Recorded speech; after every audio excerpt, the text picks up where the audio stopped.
امریکا واجب مسلمان دفاعش علماء بلد للأسف تبرر كافر يبيرتنا امریکا چنین محکمه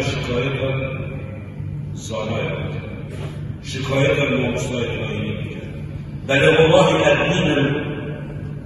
الدین جلسه او محکمه شکایمان ولی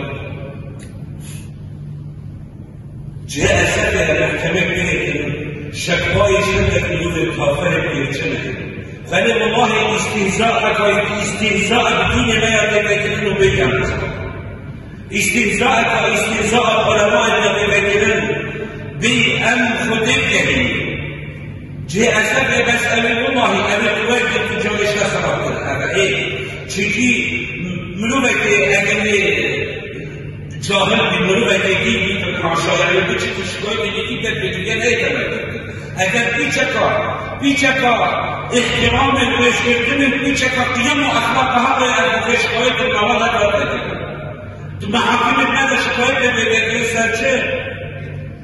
والله هذا شخص يعطيني كبحث بحث سايكل يمكن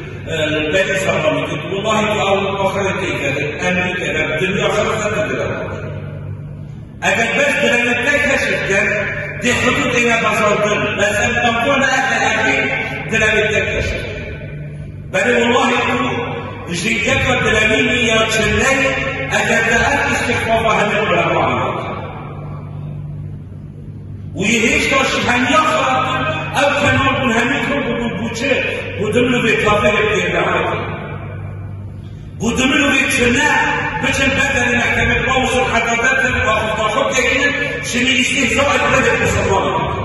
استهزاء البلد علماء اگر بيشكا شرط وجيلة بهذا الولد بل يدملو بكنا وأول ينكش كتشمدد وقت كلمة إسلام بيجي استهزاء بالبلد بل أجبتني أوجه بتنوية راس ودرسني والله تنوبي بالبشرة إيه بس حتى وقتك تلك أجبني راس ودرسني وأسفق منه هبيا زني بنك النبي صلى الله عليه وسلم شو استهزاء علماء بده تجيب بتشتشكي أجب بس كان خطتك يوم أخلاق النبي شنو شكاية العلماء بتي شنو استهزاء العلماء بتي باستهزاء كلمة الإسلام بتي الإسلام طاقة سلسلة وأجنبه بل أبدا يؤمنون رب العالمين عز وجل الحق ولا تشبيشي يا محمد ولئن سألتهم ليقولن إنما كنا نخوض ونلعب يا محمد أجل بسياري شركه بسياري أمامهم بتنبيه ليش إنما نخوض ونلعب والله سبحانه ما كرامات قل أدي الله يا محمد بجواب قل أدي الله ورسوله قل أدي الله وآياته ورسوله كنتم تستهزئون آيات رب العالمين وآيات رب العالمين واجبات رب العالمين دين رب العالمين كنتم تستهزئون انت استهزاء بك لا تعتذروا قد كفرتم بعد إيمانكم تعود ما نحفظ من هيش إسلام نفذ قد كفرتم بعد إيمانكم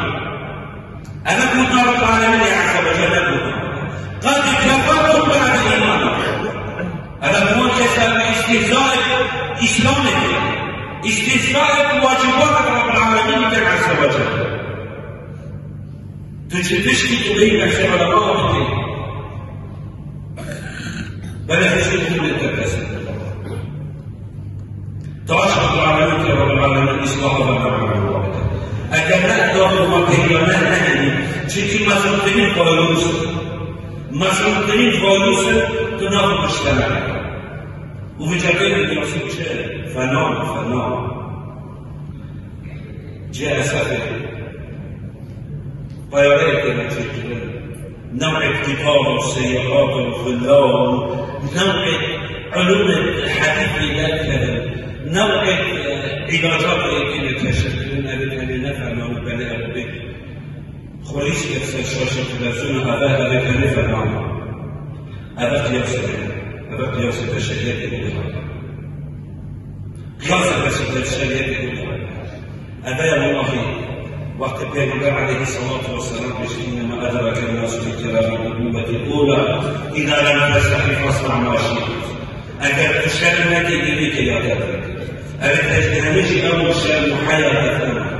إذا بشر العالمين يسمع الله بكلمة نبينا أبدا مثلا نبينا نفس النار شيء فيروس الذي كان يتكلم